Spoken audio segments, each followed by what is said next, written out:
Assalamualaikum warahmatullahi wabarakatuh. Selamat pagi. Perkenalkan, nama saya Hendrastuti Apriningsih, salah satu dosen dari Fakultas Kedokteran Universitas 11 Maret dari program studi Profesi Dokter. Perkenalkan, kali ini saya untuk menjelaskan mata kuliah yang saya ampu, yaitu mata kuliah Ilmu Penyakit Paru dengan metode DIA, yaitu Delivery, Interaction, and Assessment. Video ini dibuat dengan tujuan untuk memenuhi salah satu persyaratan sertifikasi dosen 2025, yaitu pernyataan diri dosen dalam unjuk kerja Tridharma Perguruan Tinggi khususnya dalam aspek pengajaran. Mata kuliah Ilmu Penyakit Paru merupakan mata kuliah wajib bagi mahasiswa profesi dokter, Fakultas Kedokteran Universitas 11 Maret. Mata kuliah ini memiliki bobot sebesar 4 SKS dalam satu semester. Bahasa pengantar yang digunakan pada mata kuliah ini adalah bahasa Indonesia. Mata kuliah Ilmu Penyakit Paru bertujuan untuk membekali mahasiswa dengan pengetahuan, konsep, dan keterampilan ilmu penyakit paru. Pada mata kuliah ini akan mempelajari sistem respirasi, kegawat daruratan respirasi, bioetika, evidence-based medicine, keselamatan pasien, manajemen, dan kebijakan kesehatan.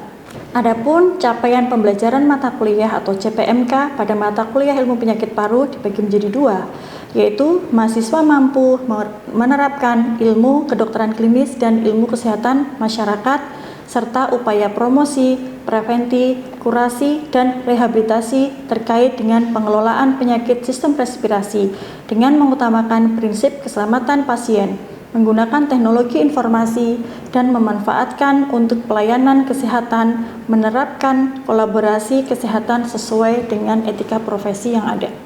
CPMK yang kedua adalah mahasiswa juga diharapkan mampu menganalisis kebijakan kesehatan yang berlaku nasional terkait upaya pencegahan dan pengendalian penyakit respirasi serta implementasinya pada aspek manajemen kesehatan. Untuk daftar referensi Ilmu Penyakit Paru terlampir pada rencana pembelajaran semester. Sistem pembelajaran Ilmu Penyakit Paru dilaksanakan secara sinkron dan asinkron dengan menggunakan metode pembelajaran aktif yang mengutamakan peran dan keaktifan mahasiswa. Dalam proses pembelajarannya dengan pembelajaran kolaboratif. Kegiatan belajar dalam mata kuliah ini berupa morning report atau case conference, bedside teaching, baik itu di poliklinik, bangsal maupun instalasi gawat darurat, bimbingan teori, presentasi kasus, kegiatan jaga, praktek spirometri dan terapi inhalasi, ujian OSCE.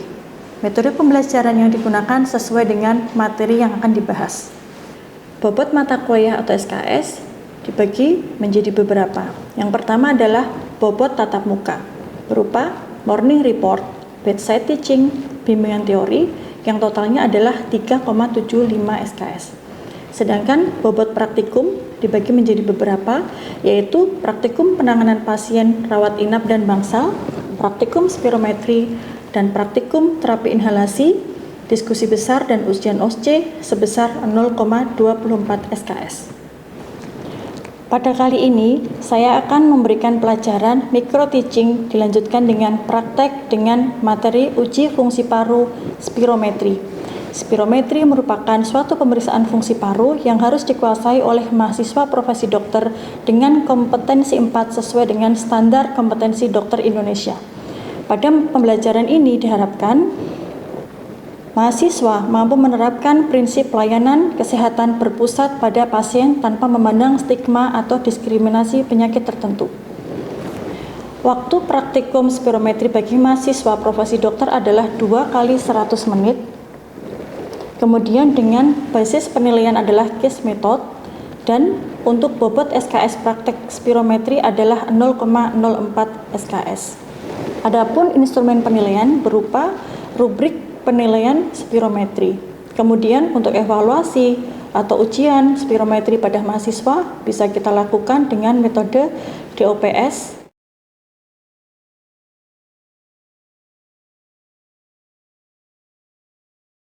Kemudian juga bisa dalam OSCE kita gabungkan dengan penyakit PPOK maupun asma.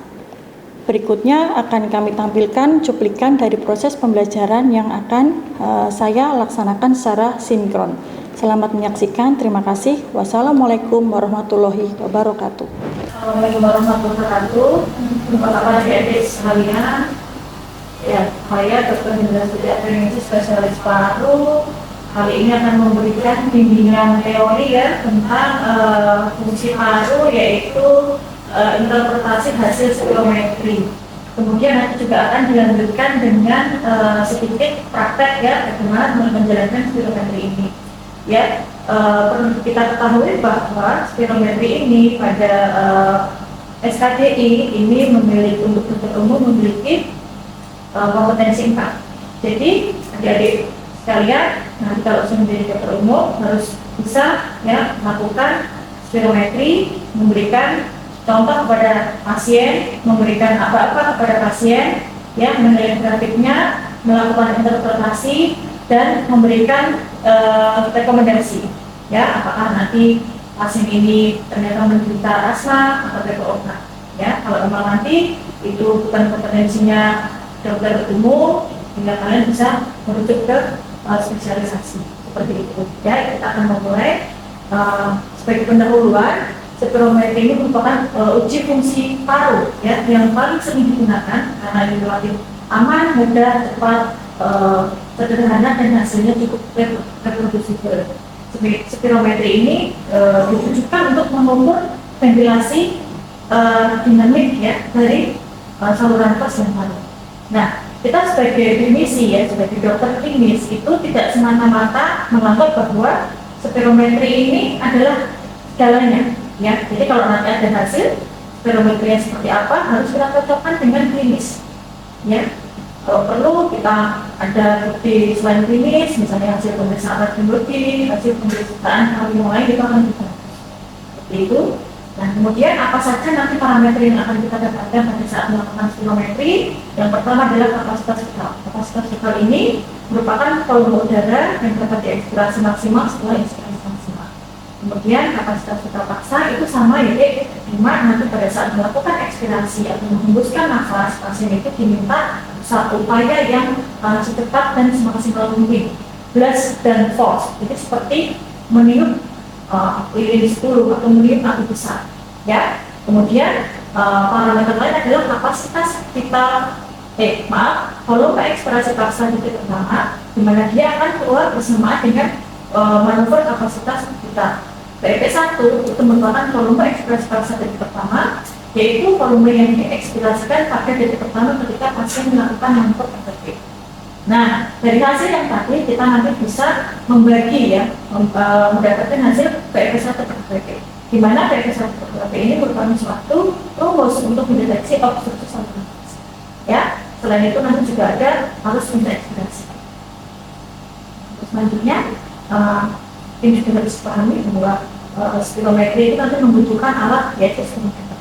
Ya, alat yang digunakan untuk mengukur volume dan waktu inspirasi serta ekspirasi. Kemudian nanti dari manuver pasien tersebut akan muncul suatu diagram atau kurva yang dinamakan spirogram. Ya, nah dari hasil pemeriksaan spirometri yang disajikan dalam bentuk ya nanti spirogramnya yang terkenal ada dua, yaitu volume time dan flow volume. Nah, kita bisa melihat di sini ini merupakan suatu gambar atau grafik ya yang menunjukkan adanya hubungan antara volume dalam liter, sebenarnya bisa dengan mililiter atau cc, dan juga waktu atau detik. Nah, kita bisa belajar di sini. Ini yang diambil parameternya dua, ada yaitu KVP dan PP1. Waktu yang diperlukan di sini adalah minimal 6 detik. Ya, jadi nanti disesuaikan dengan pasiennya. Misalnya pasien jenis kelaminnya adalah laki-laki atau perempuan, tinggi badan dan berapa usia.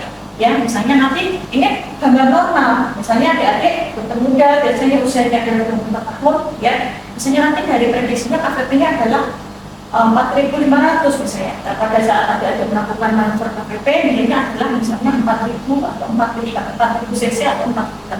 Nah, ini adalah yang diperoleh dalam 6 detik. Kemudian berapa nanti nilai VF1-nya nanti bisa kita lihat pada alat tersebut. Ternyata VF1-nya adalah 3 liter atau 3.000 cc. Berarti tinggal dibagi saja sesuai dengan rumus tadi untuk melakukan obstruksi yaitu PPS 1 ke KPP. Berarti dibagi saja PPS 1 bagi KPP misalnya 3.000 atau 3 liter dibagi 4 liter berarti adalah 75%. Nah, bagaimana dengan istilahnya indikator obstruksi nanti berapa persen nanti kita pelajari setelah slide selanjutnya ya.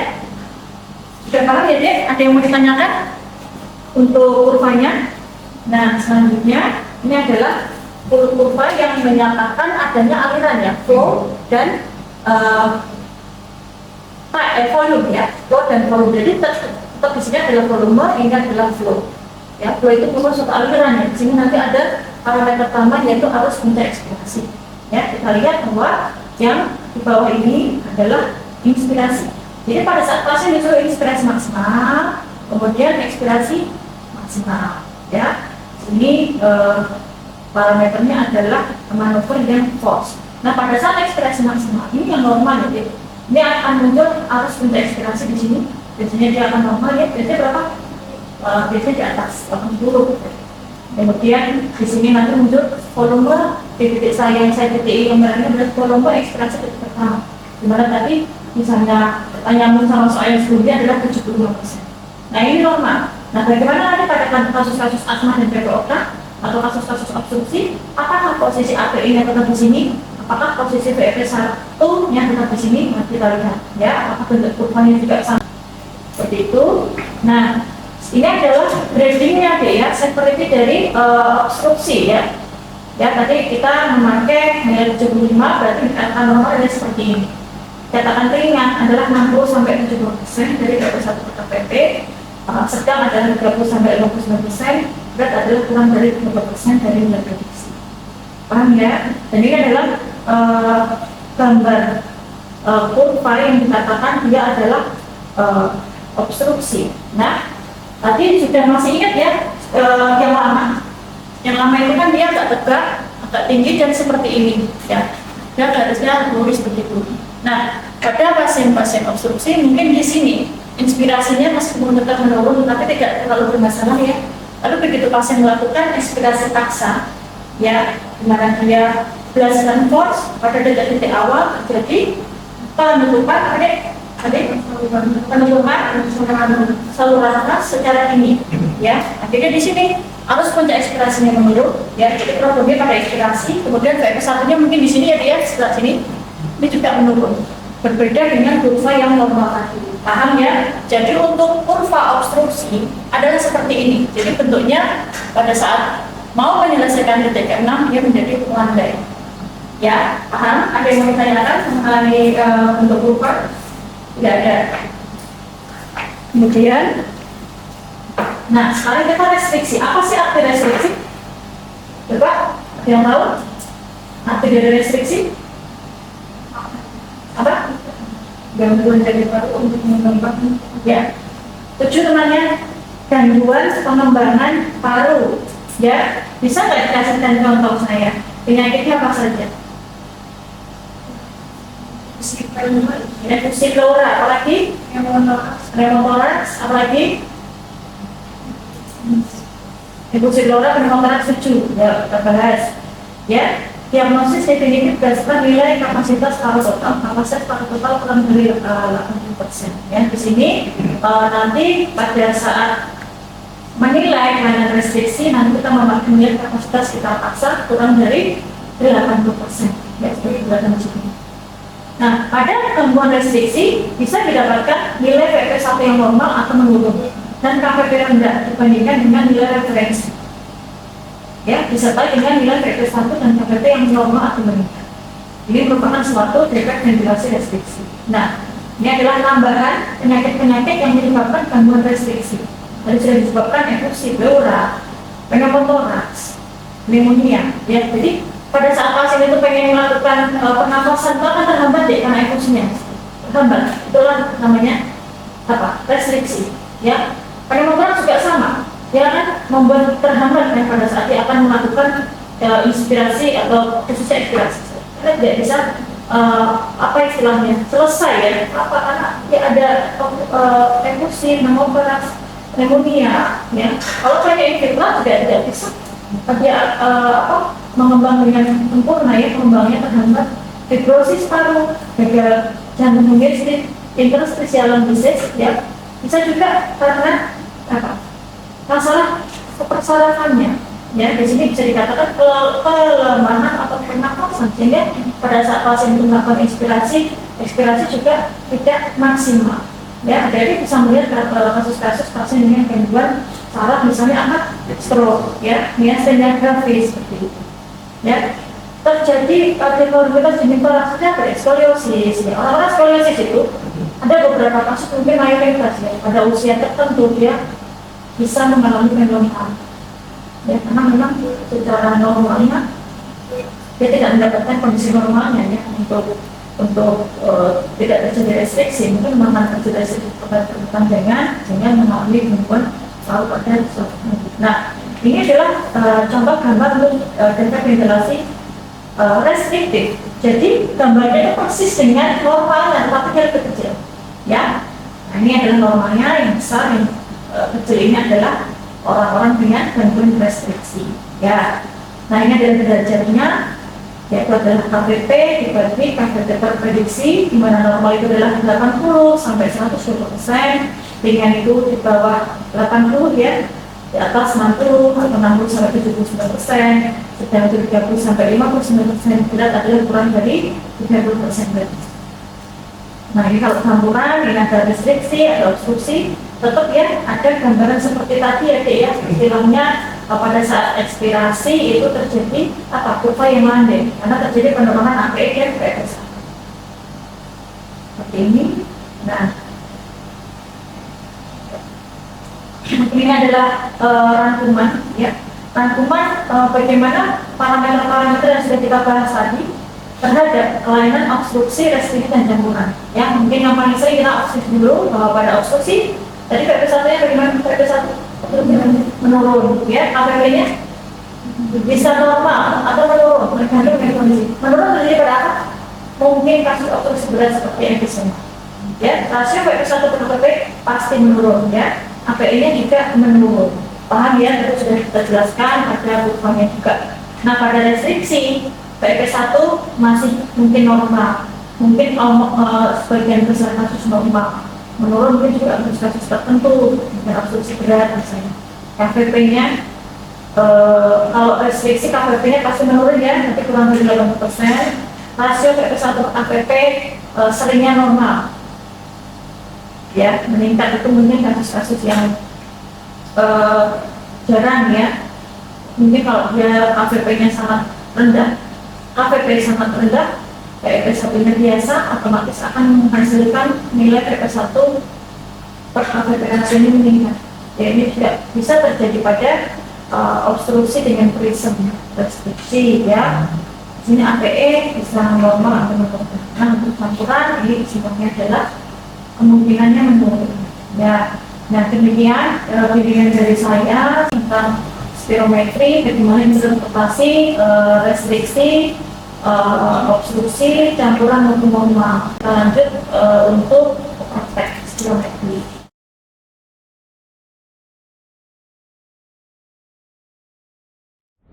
Kita akan belajar bersama tentang bagaimana praktek mengenai spirometri.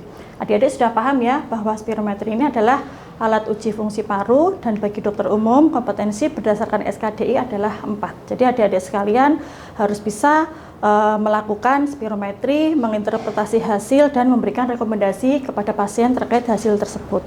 Nah, spirometri sendiri perlu dipersiapkan ya, salah satunya dari alat, di mana di sini kita memiliki spirometer ya. Spirometer yang sudah tertera di sini ini merupakan spirometer yang istilahnya baru. Jadi nanti juga ada hasil dari osilometri, tapi di sini kita hanya mempelajari spirometri dulu. Kemudian kita juga memiliki kalibrator, dan kalibrator ini untuk mengkalibrasi alat biasanya digunakan 1 kali seminggu ya. Kemudian kita juga memiliki tabel ya untuk mencantumkan hasil pemeriksaan. Kemudian kita juga memiliki atau menyiapkan tabel Pneumobel Project Indonesia ya, untuk menilai atau untuk mengambil nilai prediksi sesuai dengan kondisi pasien Di sini juga ada mouthpiece sekali pakai, kemudian ada kalkulator untuk menghitung hasil, kemudian nose clip ya. Selain itu, untuk melakukan uji bronchodilator, kita juga memiliki bronchodilator kerja pendek yang berisi salbutamol inhaler, atau bisa juga alternatifnya adalah nebulizer, nebulisasi dengan SABA, salah satu contohnya adalah salbutamol. Untuk selanjutnya kita langsung ke materi praktek. Pada dasarnya spirometri ada dua manuver. Yang pertama adalah manuver slow atau pelan. Di sini nanti kita akan mendapatkan nilai slow vital capacity atau kapasitas vital. Kemudian yang kedua adalah manuver paksa atau force. Di sini nanti kita akan mendapatkan dua nilai. Salah satunya adalah kapasitas vital paksa atau flow vital capacity dan volume ekspirasi paksa detik pertama. Nah, ini kita akan mempraktekkan yang pertama dulu, yaitu manuver slow vital capacity. Ya, pada prinsipnya untuk probandus atau klien atau pasien pada posisi duduk tegak. Ya, duduk tegak atau berdiri tegak jika memungkinkan. Kemudian pasang dulu mouthpiece-nya. Ya, mouthpiece dimasukkan di antara dua bibir dan tidak boleh bocor. Kemudian dipakaikan nose clip. Nah, di sini probandus atau pasien bernafas melalui mulut ya, sedot sebulnya melalui mulut. Kita mulai pada tahap awal, kita memasukkan data pasien ya, berupa tinggi badan, usia, jenis kelamin, berat badan ya. Kemudian kita juga akan melakukan manuver. Pada manuver slow vital capacity atau kapasitas vital, pasien melakukan nafas biasa sebanyak 2 atau 3 kali, atau istilahnya adalah volume tidal. Ini tujuannya untuk membuat alat dan pasiennya siap atau istilahnya steady state. Ya, setelah itu pasien kita minta tarik nafas maksimal atau inspirasi maksimal. Kemudian kalau sudah tidak mampu langsung mengeluarkan ekspirasi atau dihembuskan pelan sampai habis, yaitu 6 detik. Kita bisa dimulai Bapak. Yuk silakan bernafas biasa 3 kali. 1 2 3, siap-siap, tarik nafas dalam. Kalau tidak mampu langsung keluarkan, hembuskan, ekspirasikan, terus. Hitungan 6 detik, 4, 5, 6, stop. Silahkan dilepaskan. Ya, ini adalah manuver kapasitas vital. Ya, kita harus mendapatkan 3 nilai yang akan kita masukkan dalam tabel. Di antaranya yang 2 adalah reproducible dan 3 adalah acceptable. Apabila tidak didapatkan 3 nilai tersebut yang kita maksud, maka pasien kita upayakan untuk mengulang manuver tersebut maksimal 8 kali. Apabila 8 kali tidak terpenuhi, maka manuver bisa kita tunda esok hari sampai pasien siap. Ya, sudah paham? Ya. Untuk selanjutnya adalah kapasitas vital paksa atau manuver paksa. Ini prinsipnya sama. Pasien diminta volume tidal atau bernafas biasa 2-3 kali. Kemudian pernafasan selanjutnya adalah pasien inspirasi secara maksimal atau mengambil nafas secara maksimal. Kalau sudah tidak mampu langsung diekspirasikan atau dihembuskan secara cepat dan paksa seperti meniup api besar. Kita mulai ya. Yuk silahkan bernafas biasa. 1 2 3. Yang keempat, inspirasi maksimal. Kalau nggak sanggup langsung force. Terus. 4, 5, 6, stop. Ya, sudah. Ini adalah manuver kapasitas vital paksa. Syaratnya sama, nanti kita akan mengambil 3 nilai yang acceptable dan 2 diantaranya adalah reproducible. Ya, apabila tidak didapatkan 3 nilai tersebut, maka pasien bisa mengulangi manuver 8 kali, dan apabila tetap tidak didapatkan nilai yang kita harapkan, manuver bisa diulang untuk esok harinya. Demikian untuk spirometri sudah selesai. Kita tinggal melihat hasil pada layar monitor dan melakukan penghitungan apakah ada kelainan pada pasien yang telah kita periksa. Izin bertanya dokter, bagaimana hasil dari spirometri ini bisa dikatakan acceptable dan reproducible ya dokter? Kriteria acceptable ya, pada kriteria acceptable ini pasien harus memulai pemeriksaan dengan baik. Pada saat kita mengaba-aba, pasien memang sudah siap. Ya, yang kedua, tidak ada terminasi dini dari manuvernya. Di sini istilahnya pasien harus menyelesaikan dalam 6 detik. Apabila pasien batuk, kemudian terjadi oklusi lidah atau mouthpiece-nya terlepas, berarti manuver ini dikatakan tidak acceptable. Selain itu, pada kurva yang dihasilkan harus memiliki puncak. Demikian informasi yang dapat kami sampaikan mengenai mata kuliah ilmu penyakit paru, khususnya adalah materi dan praktek spirometri. Terima kasih. Wassalamualaikum warahmatullahi wabarakatuh.